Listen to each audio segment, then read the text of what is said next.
CEO of Pediatric Oxygen Concepts. My son was born with a rare lung disease that required oxygen therapy at night. Unfortunately for us, he would not wear his nasal cannula. So I built the first overnight pediatric oxygen delivery system, or OPOD, to treat my son when other products failed him. In pediatrics, low oxygen levels cause cardiac difficulties, cognitive delays, and poor growth and development. It's very difficult to give oxygen to kids at home. They pull on their cannulas, the tubes get tangled, and the faces get irritated. Our solution is the OPOD. So the OPOD is a retractable hood that has 2 facial imaging cameras inside of it and multiple nozzles for oxygen. The OPOD delivers a continuous flow of oxygen to the nose and the mouth of the child so they can get oxygen without the use of a nasal cannula or a mask. So in the US, there's about 300,000 children under the age of 5 that are diagnosed with disorders that require home oxygen therapy. Of that market, about 64,000 is our target market, which equates to about 128 million as an annual market potential. The nasal cannula is the gold standard for oxygen delivery. The OPOD has a significant market advantage over the nasal cannula and other products in our sector. Our business model is an asset sales model with over 100% profit margin. Our entry to the market will be with non-compliant patients like my son, and then we'll move into other demographics. So in 2022, I obtained control of the 2 patents that we own for the OPOD, and I immediately incorporated the pediatric oxygen concepts with the sole purpose of commercializing the OPOD. Since then, we've made significant traction. We've been working on product development, customer discovery, and identifying revenue streams. In August, we were awarded a Canopy Health Tech grant, which allowed us to partner with the University of Oklahoma and the College of Engineering. With that team, we plan to file for FDA submission by the middle of next summer and launch the initial base product by 2026. We are also going to be developing a research monitoring model in conjunction with the base model and an adult model to be released in 2027 and 2028 respectively. Our team consists of myself, the 3 members of our engineering team at the University of Oklahoma, and our clinical advisory board. So we'll be hanging out at booth number 7. I'd love to see you come by and answer more questions about the OPOD, and I hope to see you there. Thank you very much.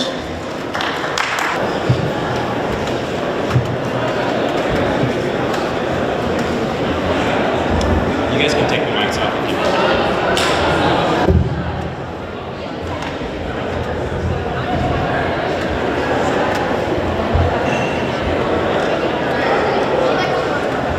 Hi, I'm Cameron Kwong-Murphy. And I'm Arjun Sachdeva. And our company is Teamed. Teamed looks to solve problems faced by both athletes and sports creators. Athletes have a large need to grow their personal brands with creative content, such as highlight tapes, photo shoots, and graphics, but have no direct way of finding creatives who are qualified and available to work with. Sports creatives, such as photographers, videographers, and graphic designers, struggle to find consistent freelance work, with current methods of finding jobs such as social media being unreliable. So what's the solution? The solution is Teamed. Our free-to-sign-up web platform allows athletes to request any project imaginable to skilled sports creators who set their own rates and are always paid in full and on time. After receiving non-dilutive funding at April's Startup Showcase, we looked to find a team to help us build our web platform. Development of Team began in August and is currently wrapping up in the coming weeks following a beta testing period. Besides development, we've also focused on reaching and informing more potential users. In the last 3 months, we were able to have a nearly 50% growth to our waitlist and beta testing groups, and an over 50% follower growth across all social media. Additionally, we are actively exploring more funding options and are looking at potential features for Team version 2. For market size, there are nearly 9 million high school and college athletes in the United States. Taking into account the lower percentage of high school athletes that actually go on to play in college, this number is closer to 3 million. We aim to capture around 30% of this pool for obtainable athlete market. For the other side of our market, there are nearly 600,000 sports creators in the United States, with around half of them relying solely on independent freelance work. We aim to target around 50% of this pool to make it 150,000 for obtainable sports creative market. For a business model, Team is currently free to sign up for, charging a 10% commission fee on every transaction. In the next 1 to 2 years, we aim to transition to a subscription-based model so people can access premium features for our version 2 platform. Looking forward, our company is going to increase its focus on user acquisition. We aim to acquire at least 1,000 new users by the end of next year. For us to achieve this, we're launching the Team Ambassador Program, leveraging partnerships with athletes and creatives so that we can organically increase our reach.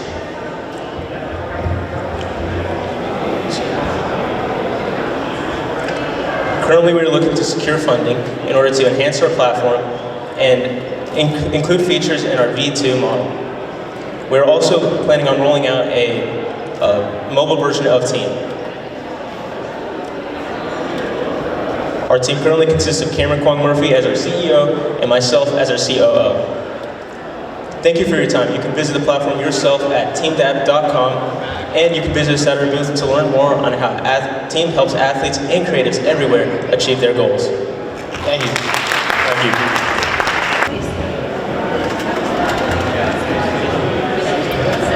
Happy holidays, everybody. My name is Jackson Marburger, and I'm the founder of Green Park Lighting. I'm also the current owner of a Christmas light installation business going into my 5th holiday season. We're expected to do about $50,000 in revenue in a span of a 4 to 5 week time period. As in selling Christmas lights over the past 5 years, we've encountered a problem among the market. High costs, incompatible brands, poor quality lights, and the big thing is the difficulty of customer assembly. So I've created a solution, a proprietary solution that is a pre-assembled single unit holiday stake light. This will have higher efficiency, higher quality LED bulbs, and the most important thing is it'll be pre-assembled straight off the shelves. The customer will have zero customer assembly, and basically they'll take the product, buy it right off the shelf, go to their home, take out the box, and go straight to the ground. Less than a 2-minute install. Based off our market research, we have conducted that we are currently the only product out there that is a pre-assembled single unit holiday stake light straight off the shelves. The Christmas light industry is about a $7 billion industry. We plan to target about $14 million of that over a 3 to 5 year time period. Yes, you're right, there is a massive competition and a big market in the Christmas light industry. But like I said, we are the only company out there that has a single unit pre-assembled product right off the shelves. We plan to go to direct to consumer and also through our e-commerce website as well. We also are going to target wholesale distribution through big box producers. We'll sell our product to them to where they can put it on their shelves, their websites, and sell it to their customers. We're also going to sell to other Christmas light installation businesses to make their lives easier in the field when installing lights. We're currently finalizing our product development right now, and our plan is next January we're going to go ahead and start the injection molding process, and we'll soon start distributing our product this summer 2024 in order to prepare for the holiday season in 2024. 2025 and 2026 we'll then grow our product and make any necessary changes if needed.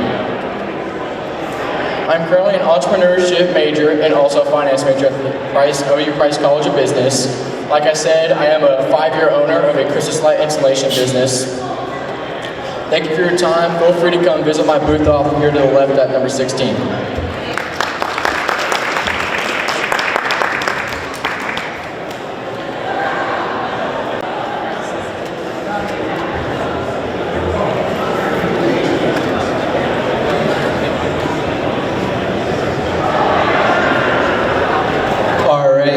Everyone, and thank you for joining us today. My name is Pranay Singh, and I'm the co-founder of Ponte, where we are bridging the gap between students and startups.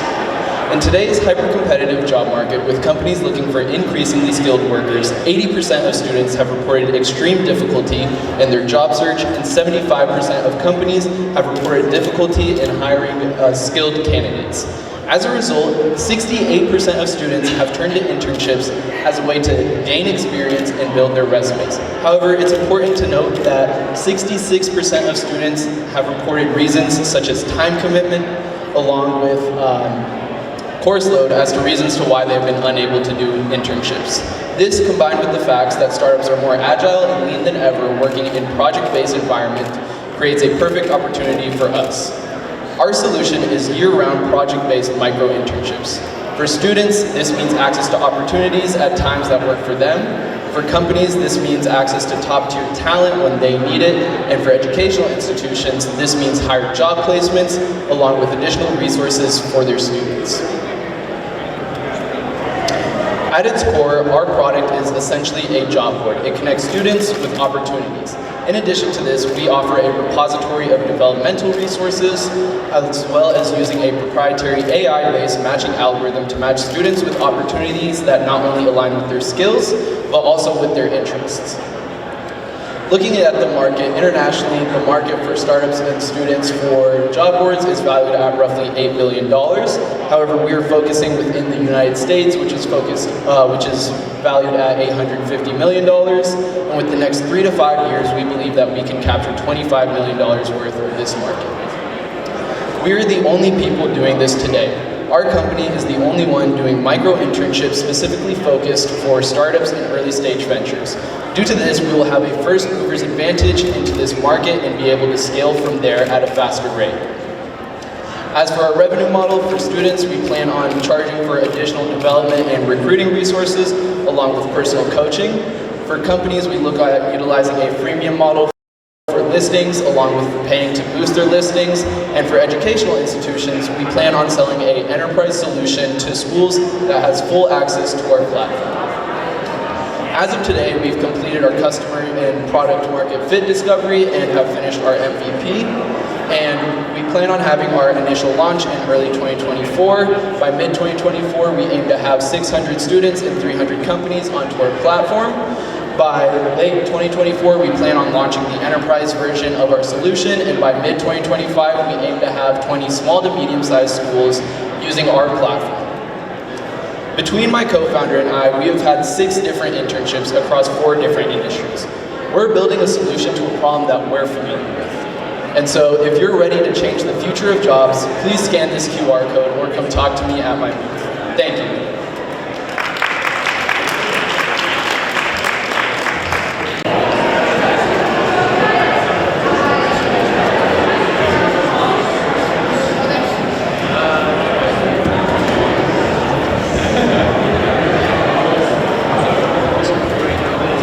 Hi everyone, my name is Tyler.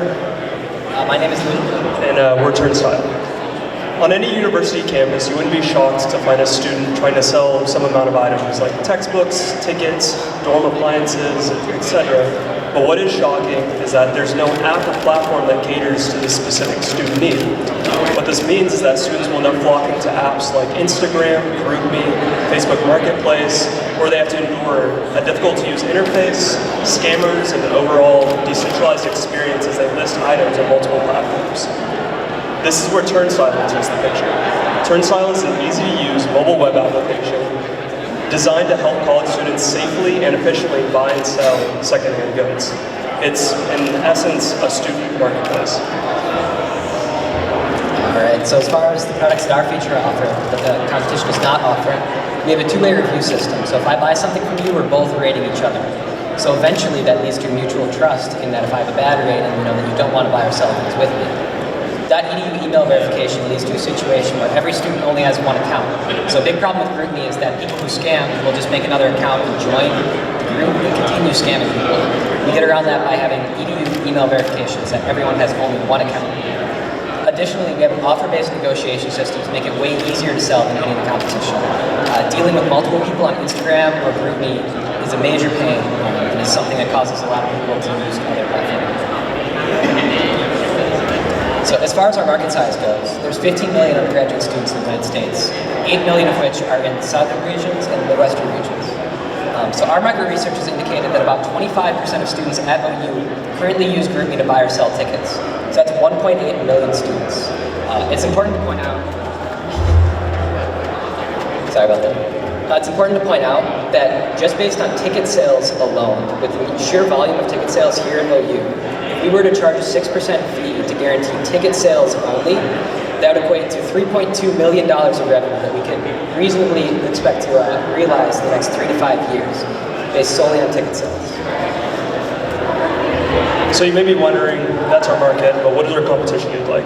Well, as said before, based on our 2 features of two-way review system and the .edu email verification, it already distinguishes us quite well from the other competitors. But couple this with the fact that we offer transaction-free listings, and we've been built from the ground up as a student marketplace and commerce platform, means that we're in a correct position to grasp the attention of all students. All right, as far as our revenue model, there's a couple different pathways that our app can go. So we're working on a partnership currently with a local thrift store, and we hope to expand that in the future. So because partnered businesses and high-value students, so students who are running their own small business, our app brings them an immense value, and they'd probably be willing to pay for that if we charge them directly. As I alluded to a little bit before, guaranteeing ticket transactions. We know through market research that people get scammed over tickets more than any other good.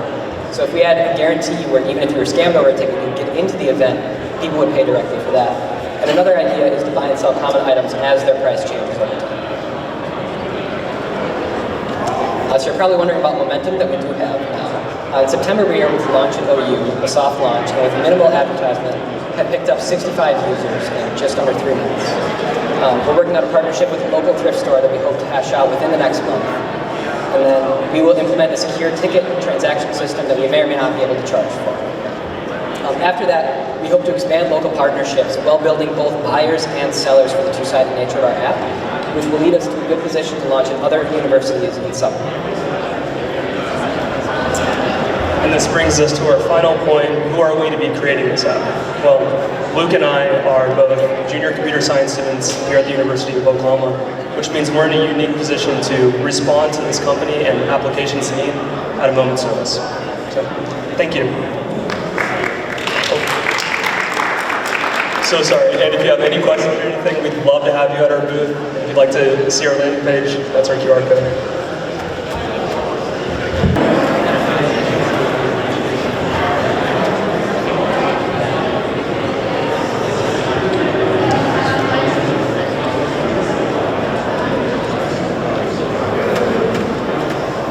Good evening, everyone.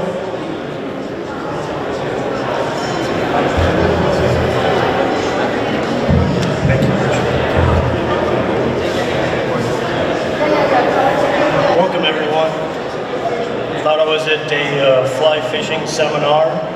Looks like I found the wrong party. Is anyone in the room fly fish or fish at all? Looks like we got a few.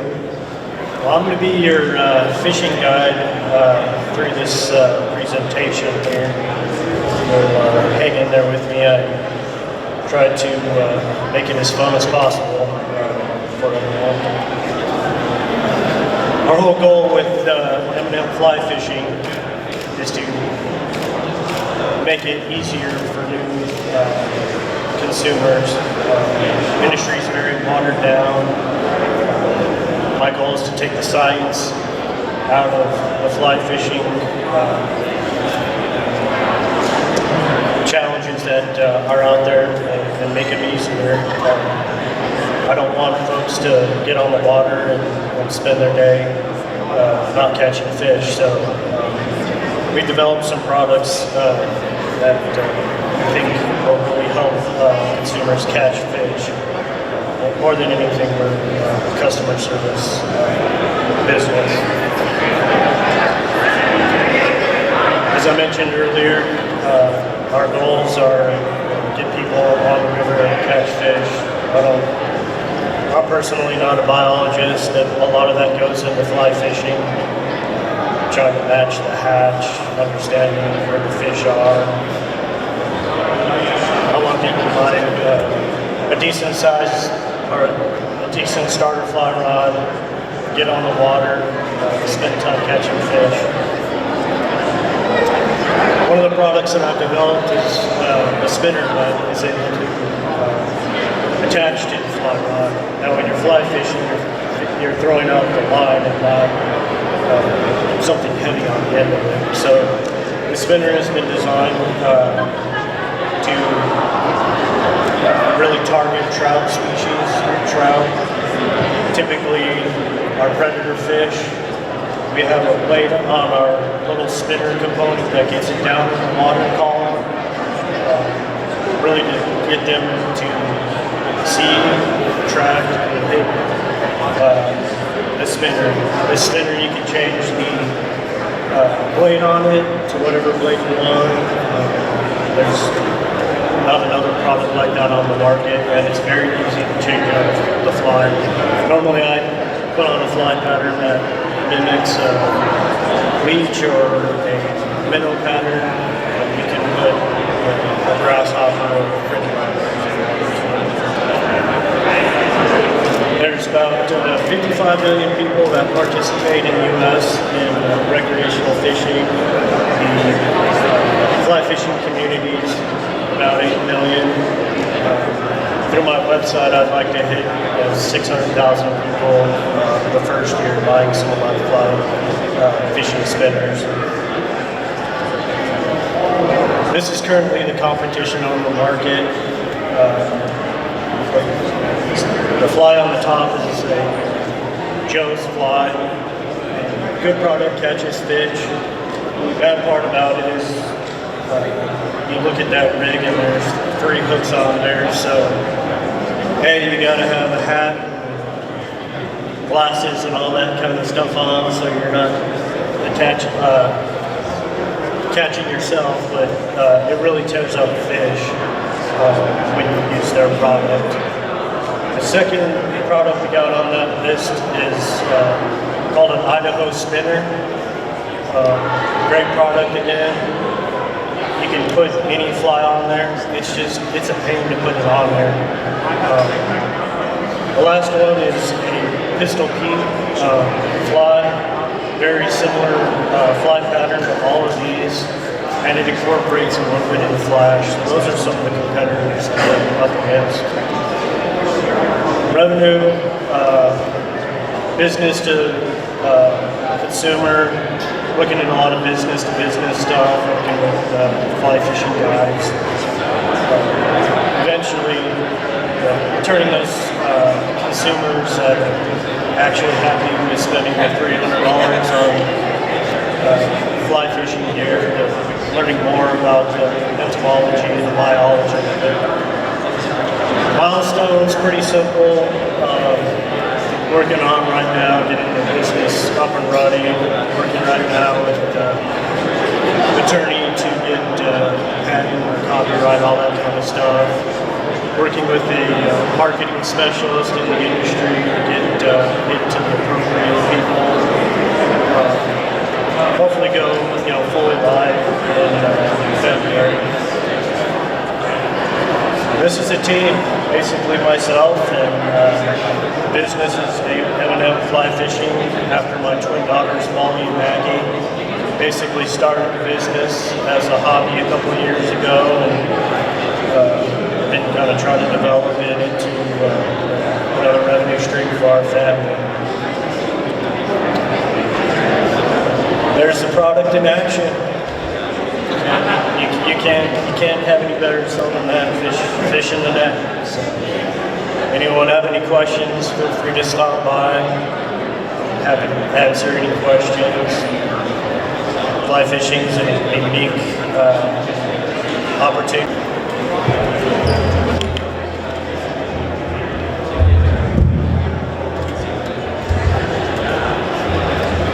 Hello, everybody. Okay, hello. My name is Connor Sharp. And I'm Carter Kane. And we are Focal. So the problem that Focal is addressing is one that we became very familiar with over the past 2 years working as art curators for the 2 largest food halls in Oklahoma City. So that problem is businesses need to decorate their wall space. And it's becoming increasingly more popular to do that with the artwork of local artists. Artists, on the other hand, are constantly looking for ways and areas to display that artwork.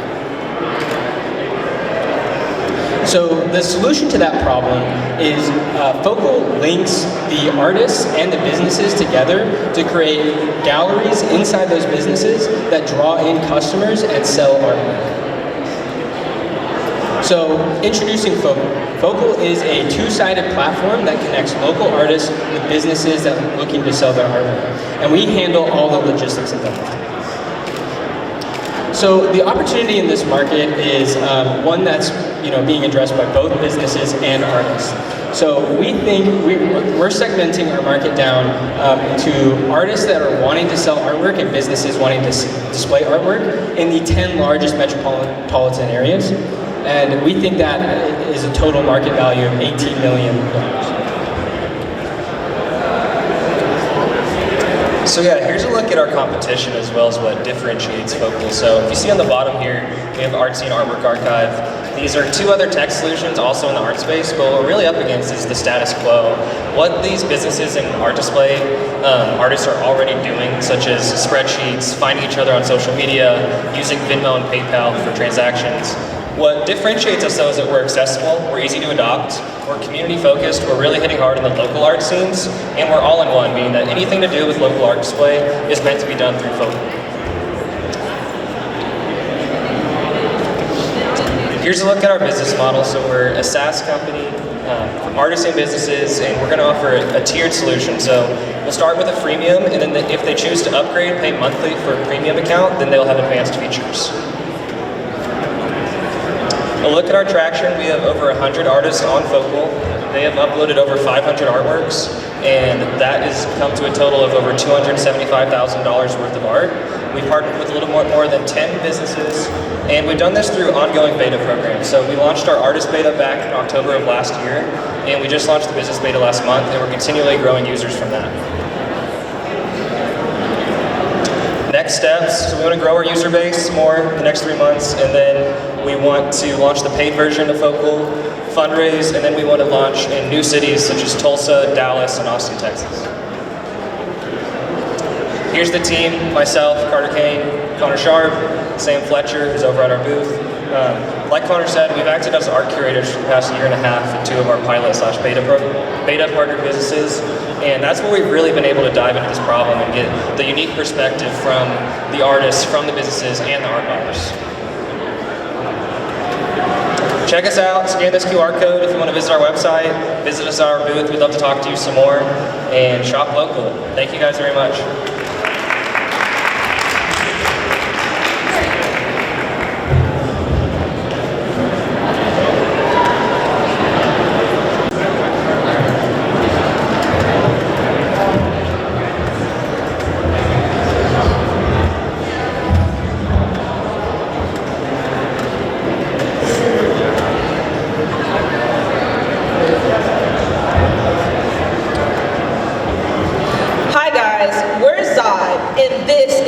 Of dating.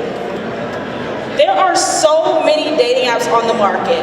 Farmers Only, gluten-free singles, hot sauce passions, and yes, these are all real dating apps. But for all these different dating apps, there's one place where they're all the same, the message center. Meet Simone. Simone just matched with Alex on a generic dating app. And on Alex's profile, it said that she loves people that get along best with people that love dogs. OMG, I love dogs. I have 2 fur babies. Sin. Cool, we have so much in common. Sin. Gosh, what do I say next? It gets hard. Conversations are really awkward, and it's hard to know what to say next. Some of us want more than one prompt. We have the solution, Zai. The solution is simple, games. Games give you the ability to build connections. For the end of time, games have been used to build connections with people. Whether you're playing Monopoly with your friend or your family, or you're playing beer pong at a party with your friends. It all builds connections, so why not use it with games? Zybe is like no other dating app on the market. You swipe right, you swipe left to choose your partner, but in order for you to message with them, you have to send a game. The games give the ability to be able to build connections. Level 1 is for more deep, intimate connections. So, you swipe right, you swipe left, you send the message to them, you talk to them, and you can get to know different things about them. Are they funny? Are they smart? Do they have a good sense of humor? Level 2 is for more intimate conversations. We ask the heavy hitters so that you do not have to. Finally, you have the dating tab. The dating tab allows you to pick your perfect date with your perfect match. Our competition focuses on the profiles and the matches, but we focus on what matters, the actual genuine connections. Games become the intermediary between two people so that they can be more vulnerable and genuinely get to authentically get to know each other. We believe that relationships are built best on the basis of friendship. So we want to do that by implementing games.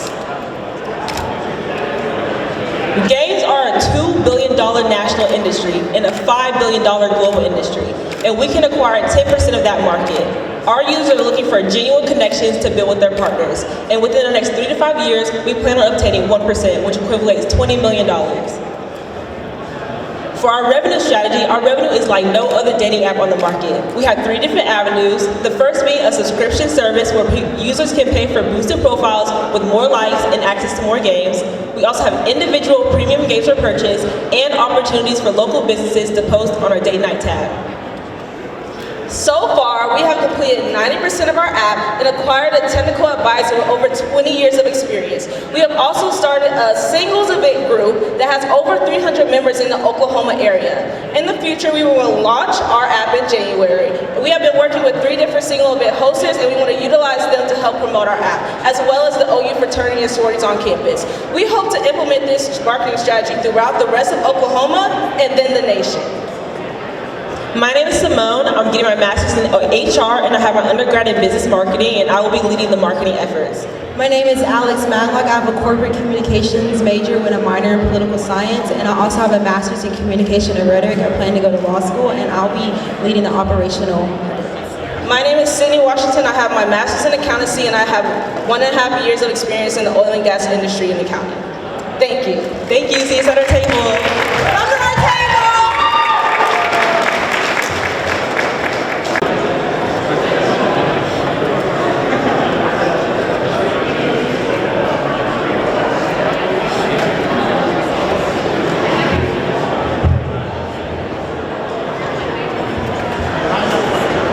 Ladies and gentlemen, breaking news. Severe weather is going to be rolling through central Oklahoma, and you need Chase Pal to conquer the coming storm. Why? Because storm chasing is tough, that's why. Weather is unpredictable. Not to mention, if you want to do the forecasting for a proper storm chase, you're going to need hours or days in advance to really put together a good storm chase. And ain't storm chasing dancing with the devil? Well, not necessarily, but this is enough to keep people at home watching David Payne instead of going to chase the beast themselves. But what if there was a better way? What if those forecasts were easy to read? And what if you had real-time radar to understand what was going on in the sky around you? What if there was a place for you to talk specifically about the weather that's going on and somewhere that you could upload verified reports so you know nobody is being lied to about the weather?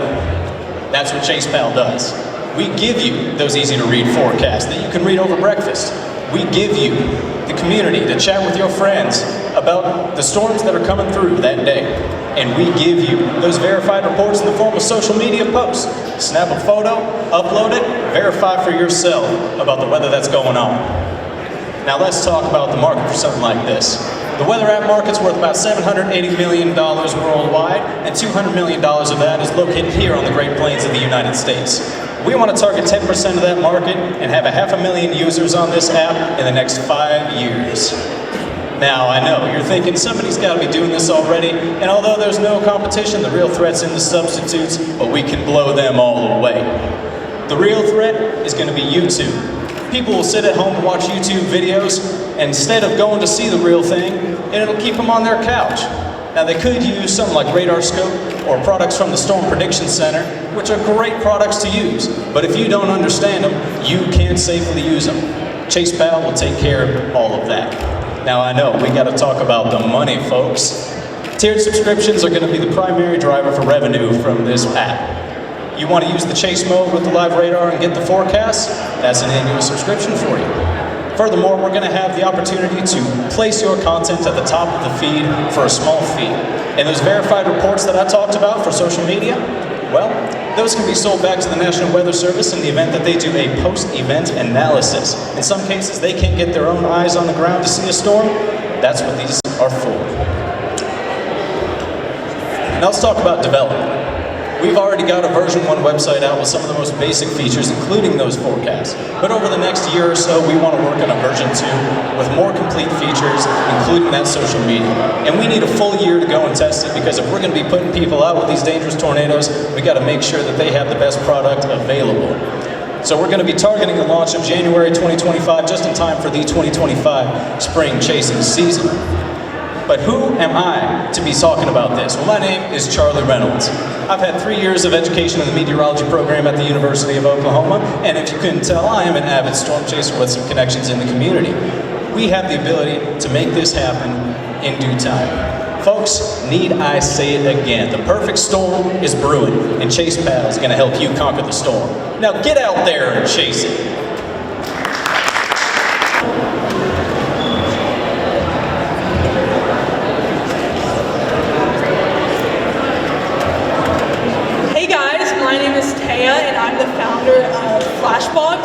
We make it easier for you to get high quality photos to your phone right away. So something about me is I love taking photos. I'm that one person in the friend group that's always taking photos on game day, going out with friends, getting ready. And it's because I love capturing the moment and looking back on those pictures. But something I noticed my friends were doing is they were bringing out these small digital cameras because they like the aesthetic and the quality that these cameras were providing them. However, it was a pain for them to transfer the photos to their phone. It either took too long or is too complicated to set up. Another issue is smartphones cannot give the same look as a digital camera.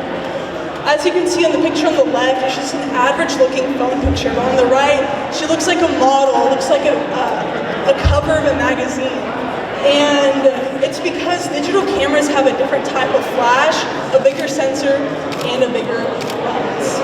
So Flashbox is trying to combine the high quality functionality of a digital camera with the convenience and the consumer-friendly functionality of a phone with Flashbox cameras. So what it is, it's a small digital camera that attaches to the back of your phone, and there's an app where you can see what the camera sees and also be able to download the photos to your camera roll right away. So we're going to sell this straight to the consumer, but there's also going to be a subscription premium model in our app. So there's going to be features like storing the photos in your app or in-app editing tools. So the market for camera phone accessories is valued at $6 billion. And if we're targeting ages 18 to 25 or younger demographic, that's valued at $1 billion. And we aim to capture $25 million in the next 3 to 5 years.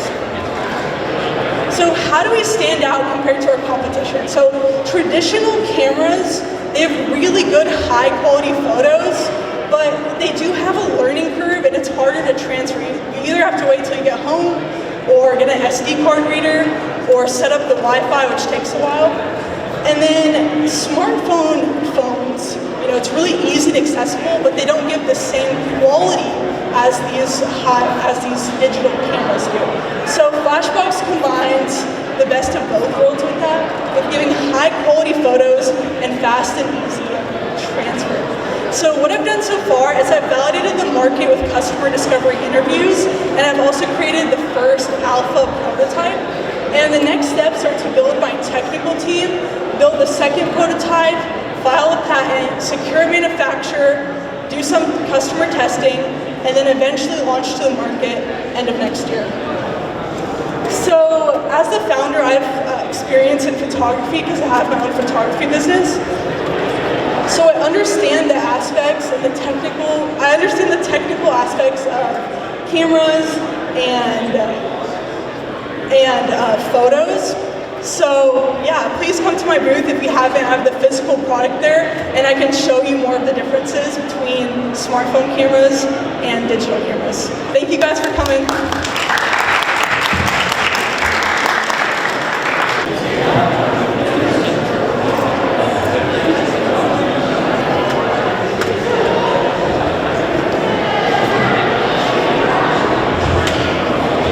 Hello, my name is Eldoret McKinney, and I'm the founder of Cornerstone AI Labs. Cornerstone.ai Labs is an AI research and development company that is focused on applying natural language processes models to real-world applications. Going to the hospital for most people can be a frightening and scary and stressful time. And for my wife and I, this summer, it was no different when we welcomed our 5th child. And when we went through the hospital, I'm not gonna lie, I was frantic, I was scared, and we couldn't find where to go or who to talk to. And I noticed as we did our customer interviews that when we spoke to over 25 doctors, nurses, and other medical professionals, they spent most of 20% of their day answering questions not related to medical. And so it's frustrating for them and for us. And that brings us to Henrietta AI. Henrietta AI is a conversational AI chatbot similar to Siri or Alexa. The goal is to take a lot of those frequently asked questions and to automate that with artificial intelligence. Now, the healthcare market as a whole is over a $150 billion industry.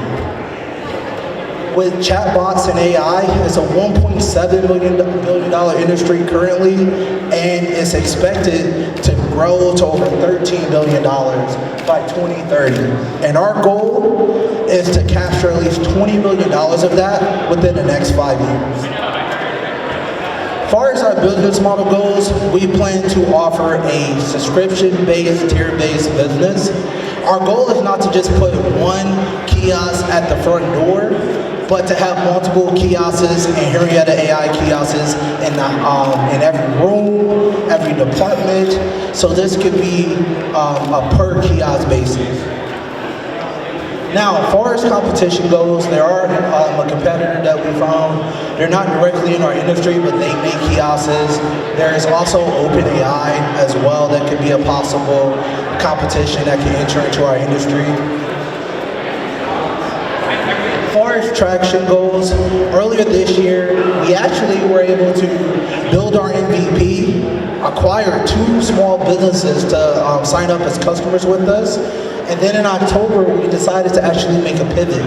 We found that there was more opportunity within the healthcare space, so we decided to take our application and to point it towards the healthcare industry after we conducted our customer interviews. And then next, we actually have a plan to deploy one on campus in the Devon Energy building that already has been approved and should be in there by the end of December. And our goal is for April of next year to deploy trial bases in the OU hospital as well. And myself, my name is Eldred. I'm the founder, CEO, and lead engineer. I've been doing software engineering for the past 5 years, and I have Ben, who is our director of marketing, Bill and Grace. They're also part of our team. Bill is our software engineer, and our lead product analyst is Grace, and that's all. Come join us, and thank you.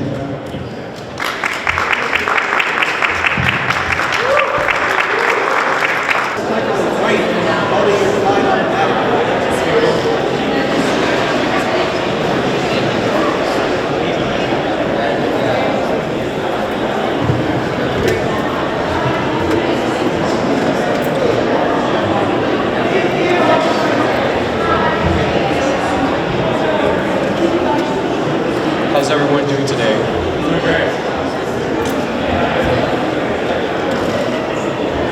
Hi everyone. My name is Shreen Chinpilla and I'm the founder of Blackbrick Data Analytics. So this is what it feels like to track over 10 different ad platforms and what it feels like to look through so many different analytics reports, and you spend over 10 hours every single week just trying to understand where your leads are coming from. Well, you don't have to do that anymore. Your one-stop shop, Blackbrick Data Analytics, will streamline that process, and everything will come through us, and we will give you just one report with what's happening on a day-to-day basis. So the benefit of this is you can scale ads correctly, you know where your leads are coming from, and you can save a lot of money and time. All right. So, our product, we use attribution marketing, so this means that we assign customer IDs and then cross-platform match those IDs so that we can track the customer through many different ads and go from one ad to another ad to another ad to see where your customer left or came back in to purchase. We also have amazing customer support and then customer education. So our clients know exactly what is going on in their field and not just totally lost in the dark. And then we also have data education. So this is where we educate clients on exactly how to understand their data instead of just us telling them, okay, this is really high and this is really low, without them having any correlation to their actual data. So our market opportunity right now with the total marketing analytics tools is about $30 billion. We want to take about 1% of the attribution marketing, which is $2 billion. So we want to take about $20 million from that pool. So our competitors are not doing anything that we've ever done before, going simple and going international. Nobody wants to go into the grind of going through specific data laws from country to country just to make sure that their customers get the right thing that they need. So we have a subscription-based model, and that means that it's also tiered. So this is a SaaS business, and we take a percentage of the revenue that our clients make. This is really good because we win and the client wins. So in 3 months we plan to start beta testing and we will start developing our product. And then in 6 months we'll finish beta testing and then we'll start building a brand so then we don't have competitors competing with us. And then in 12 months we'll have final product rollout and then we'll be on our full way to igniting towards success. So come visit me at my booth. I'm an MIS finance major, and I'm also a SaaS mobile founder.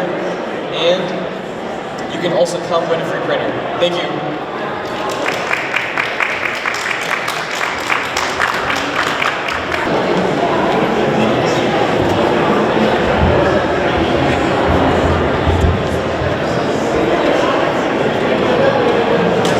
Hello everyone, my name is Harrison Best. I'm with Helion Illumination. To tell you a bit about what we're working on. Currently, we all know, even the simplest tasks at night can be almost impossible. Now try finding a missing person or investigating a crime. This is a problem first responders deal with on a daily basis, and their current lighting devices are incredibly limiting. Not only are they limiting, they're cumbersome and inefficient.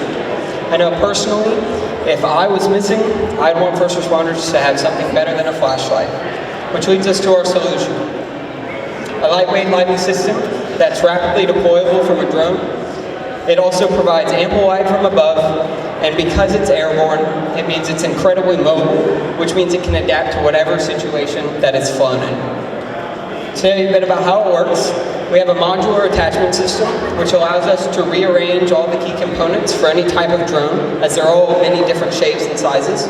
Our lighting fixture puts out about 14,000 lumens, it's got 270 degrees of tilt, and connects to our modular attachment system via our proprietary quick connection rail, which allows for the lighting fixture to snap on, connects power and control, and the most beautiful part is that on each of our attachments, the rail is a part of it. So you can take the light off of one drone and connect it to another one without having to buy a completely new system.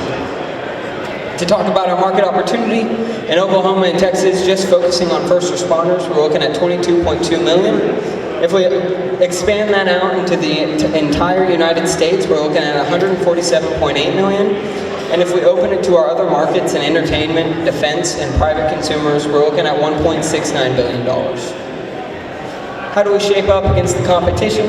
As you can see, our power level, which is the brightness output of our light, is competitive with other companies, but we're the most universal, which means we can attach to the most drones currently. We plan to sell directly to business, starting with first responders. We'll also be licensing our technology to drone manufacturers. After we feel like we're settled in that space, we plan to expand into our other markets in entertainment, defense, and private consumers. To tell you a bit about our story and the traction we've got right now, we started a year and a half ago with balloons and off-the-shelf lights Found out that was pretty unrealistic as the balloons were about $600 to $1,200 to fill up. So we shifted our product and our focus to developing our own lightweight lights and attachment systems for drones. Which leads us to, after a year and a half and over 12 design iterations, nearly 10 different pieces of proprietary technology. Right now, we're in the process of finalizing our beta trials with the Oklahoma City Police Department, as well as Skydio, an American drone manufacturing company. After our first trial, which will last about a month, we plan to do paid pilots with about 12 different people who have expressed interest.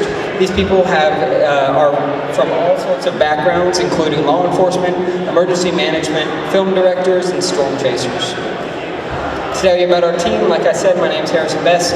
I'm a lighting designer and I've worked on over 150 productions over the last 2 years. It gives me a unique perspective into the lighting industry. Ethan Brown is our electrical engineer and manages the development of our product. Samuel Moore is our accountant and has been an accountant for the last 2 years for a large firm. He also manages our finances as well as our operations.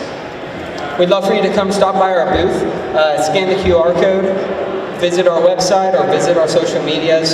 Unfortunately, tonight we cannot do a demo of our lighting attachment due to the weather, but we'd love to show you how bright it is and how it works at our booth. Thank you.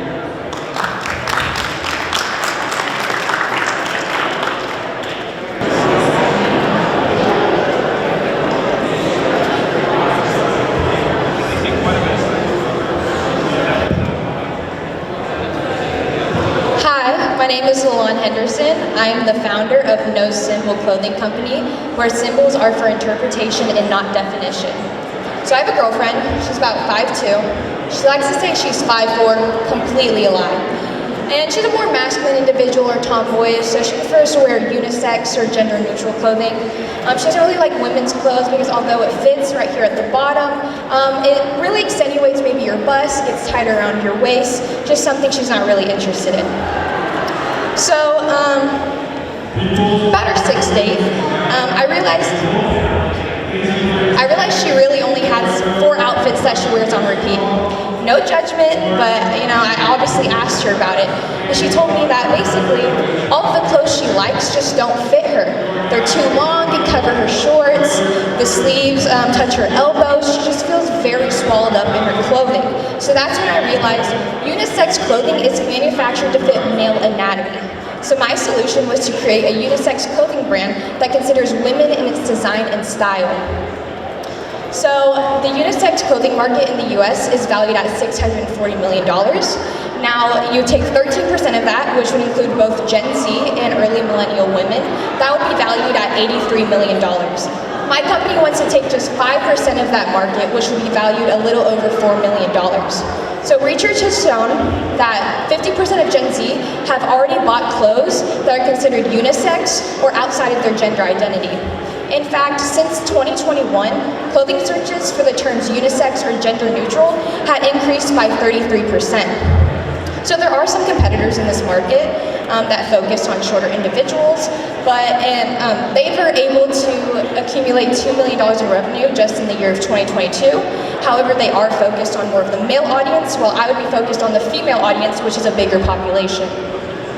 So for our revenue model, we would do B2C sales through an online store, or we would do in-person trade shows just to get the name out there.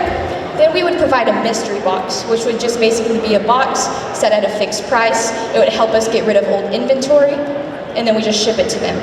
Then lastly, as we gain traction, we would do monthly memberships where customers can pay a small fee each month so that they can be a part of the design process, maybe get early access to pre-sales and other things like that. So for attraction, we're currently in the process of finishing our first product line, which I'm actually wearing right now. We also have launched an online store. In the beginning of 2024, in January, we do want to expand our creative team so that we can get more designs out there. Then by March of 2024, we want to run out our second line. And then by April, we want to relaunch our website so that we're not stuck on Shopify. And then by the end of the year, we do want to try to get into some real retail stores. So prior to founding this organization, or this company, I had co-founded an organization on OU's campus where I was the head of marketing and member retainment, and I am also currently in my 4th year of business management school. So in conclusion, please come to my booth if this is something you're interested in, or if you even want to get a closer look at the clothes. You can also come and interact with my model. So I have her over there, so thank you for your time.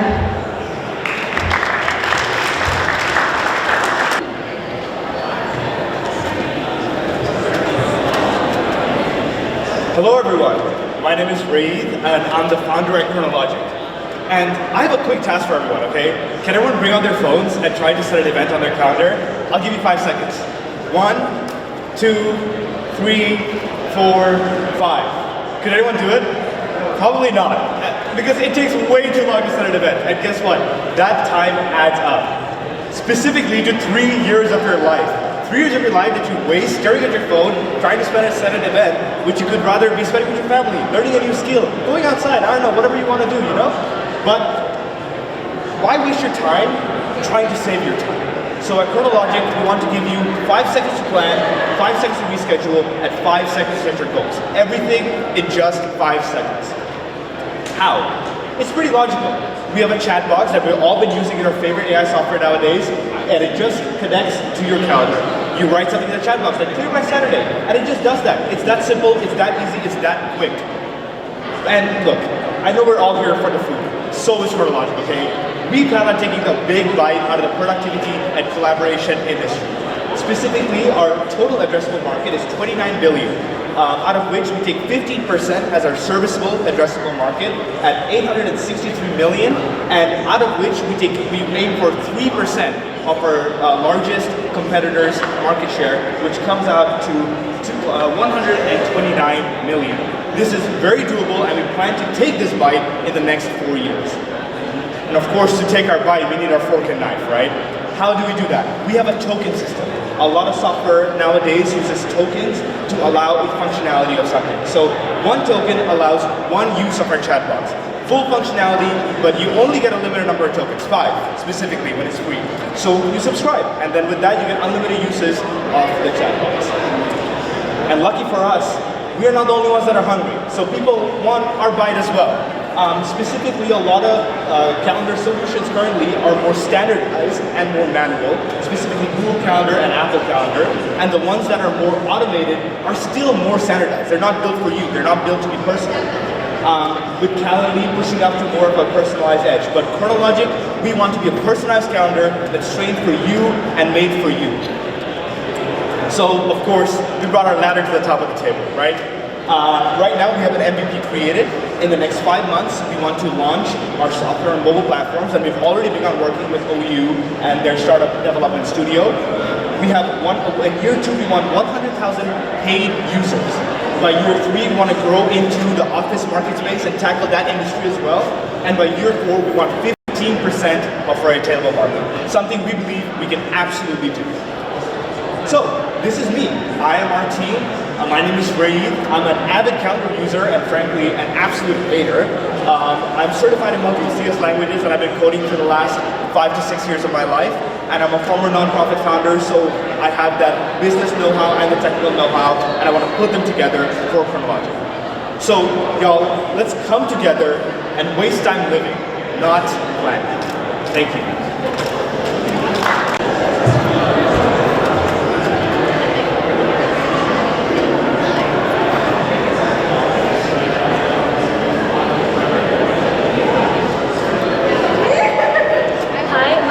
And I'm the founder of Halo Apparel.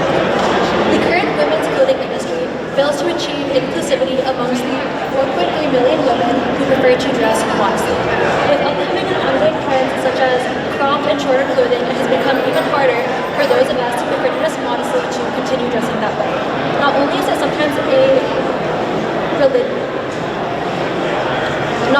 sometimes a religious and cultural priority, it is also sometimes an insecurity for women to show certain parts of their body, such as midriff, bust, and arms. Not all women feel comfortable showing that much skin and sometimes prefer to dress modestly. Our company solution is to stay up to date and on trend with these designs, but simply add more fabric to make them modest. Whether this be raising a neckline, adding sleeve lengths, or just making it a little bit longer and covered, that is what we aim to do. We're going to have a variety of different clothing, not just more elegant and formal designs, but we want to do basic staple pieces such as shirts, blouses, dresses, and skirts. This way people can style these however they want. They can dress them up, dress them down, create whatever kind of outfits and looks that they want. As for our market opportunity, the current women's clothing industry amounts to about $190 billion. As for the amount of women who prefer to dress modestly, that market is $430 billion. We are choosing to target 5% of this market, which amounts to about 200,000 customers in our first 5 years. The chosen market is currently underserved. Although there are ways for women to style and alter pieces to create a more modest look, there is not a one-stop solution or one store that they can find all these pieces at, and that's what we are aiming to do. As for our revenue, we will begin by doing so through online sales straight to consumer, and from there we will supply to retailers nearby, as well as do collaborations with other small brands and small businesses, as well as limited edition releases. As for attraction, we have completed our design process and are currently in contact with a few different manufacturers here within the US.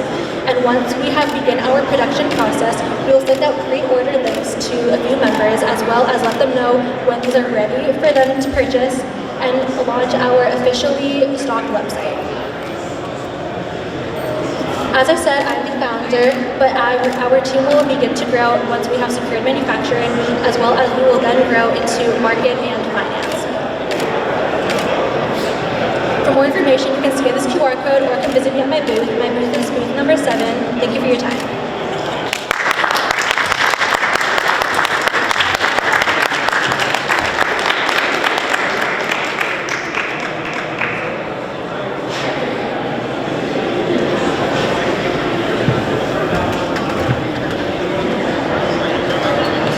Hello everyone, I'm Jorge Celis.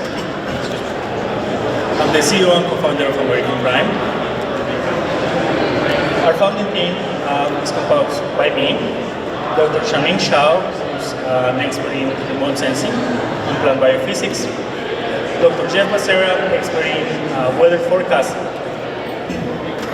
So our company is focused on supporting agriculture. In agriculture, there is a lot of uncertainty, and yet they're flooded with data.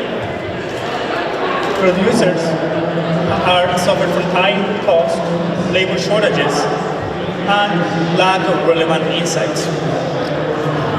A smart resource allocation is the difference between bankruptcy and staying in business. Accurate yield forecasting is important for commodity traders. And reliable weather forecasts and actionable insights makes the difference to save millions of dollars in products. Our solution is generate relevant data insights for monitoring, analysis, and prediction that can help them save money. We have developed 2 different data products. One is Crop Map, that is focused for large crop producers, commodity investors, and irrigation companies. Terra Forecast, that is focused on insurance companies and government stakeholders.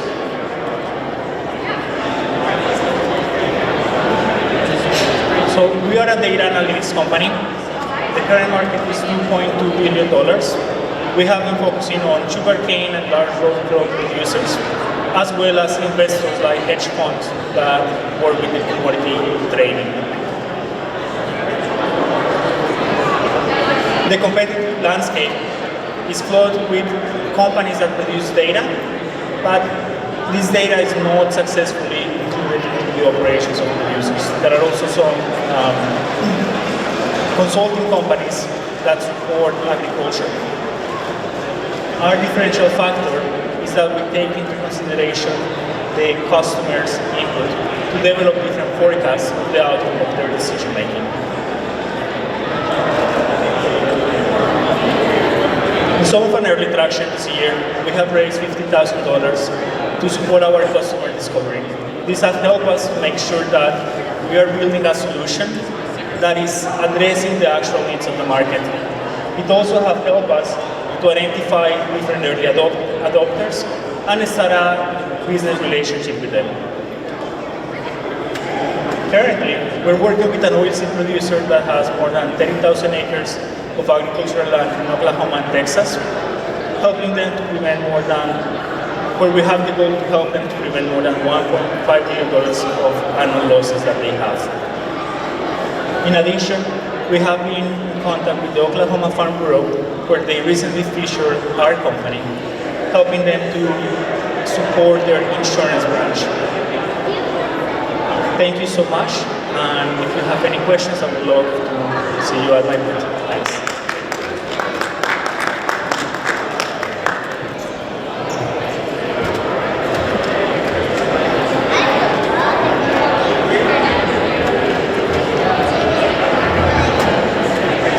Hello, my name is Zana Williams, and I am the founder of Mindful Resolutions, where we believe that relationships reduce recidivism.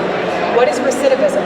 It's when somebody somebody goes to prison, but then reoffends and goes back to prison.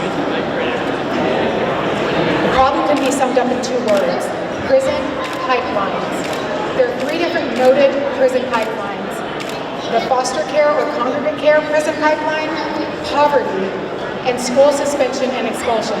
I myself and our team are all impacted and affected by these prison pipelines ourselves. I started in the foster care system myself, so I understand the challenges that these young people face. Recidivism. 80% of the individuals who are impacted by arrests in juvenile age, so anywhere from 8 all the way up to 17 years old, end up reoffending within 5 years. And that ends up costing taxpayers $775,000 over the duration of that one individual's arrest and life, being in and out of prison. So that led to the solution. We did research, again, on what would be impactful in reducing recidivism. And what we found out is that relationships, again, reduce recidivism. But how do you develop healthy relationships? It requires communication. And we realized that a lot of the target demographics and populations that are affected by poverty and crime and other things aren't equipped with emotional regulation and communication training and de-escalation training. So here we are, educational training platform, where we offer youth workshops, adult workshops for adults who work with youth, so that we can prevent, intervene, and cut down that $775,000 cost to taxpayers per individual who's in and out of prison throughout the duration of their life. Our training curriculum consists of de-escalation and mindfulness-based negotiation, mediation, and restorative justice practices, which are proven overseas in New Zealand, Australia, and have been proven to work in the US and Oakland, California itself. Market opportunity.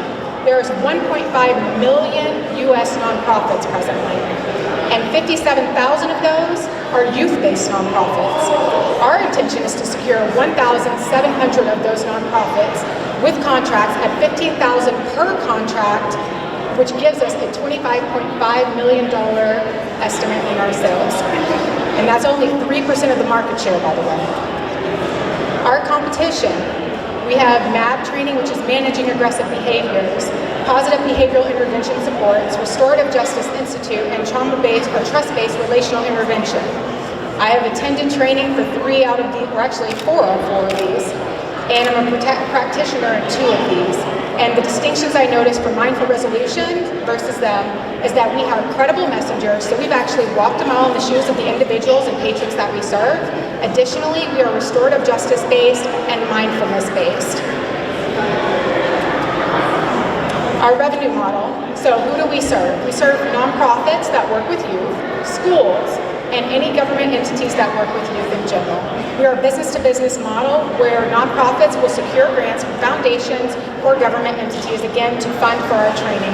We're starting off as a contract service-based model, and then once we are evidence-based, we'll expand half of our finances and half of our effort into becoming a licensing and tech model in addition to the in-person servicing contract model. And traction, this is what I'm most excited about. We have had a ton of traction. Since 2018, when we first started research and development, If we launch forward to 2023 this year we secured 2 paid government contracts, 2 paid government contract pilot programs, which most usually are not paid. So that shows that they see potential in us, and they've already rebooked us for 2024 because they're seeing results from our trainings. Additionally, we have a 2-year we just submitted a 2-year contract for a paid pilot with a local nonprofit for youth to be able to work with them for 2 years as we become evidence-based, which gives us national and international recognition for our curriculum. And again, once we do that, we'll expand to the EdTech model. The team. I am Zana Williams. I am the CEO and founder. I have a background in law and now in practitioner training. Brian Greenwood is presently our regional director over there, and she has a background in working with youth for over 8 years. And then every logo you see, from the U.S. Embassy to the Oklahoma Commission on Children and Youth, to Pivot, to Maryland State Park, Oklahoma State Park, are all either supporters of myself individually, Brian individually, or collectively and Mindful Resolutions. Please join us at our booth for any questions. Thank you.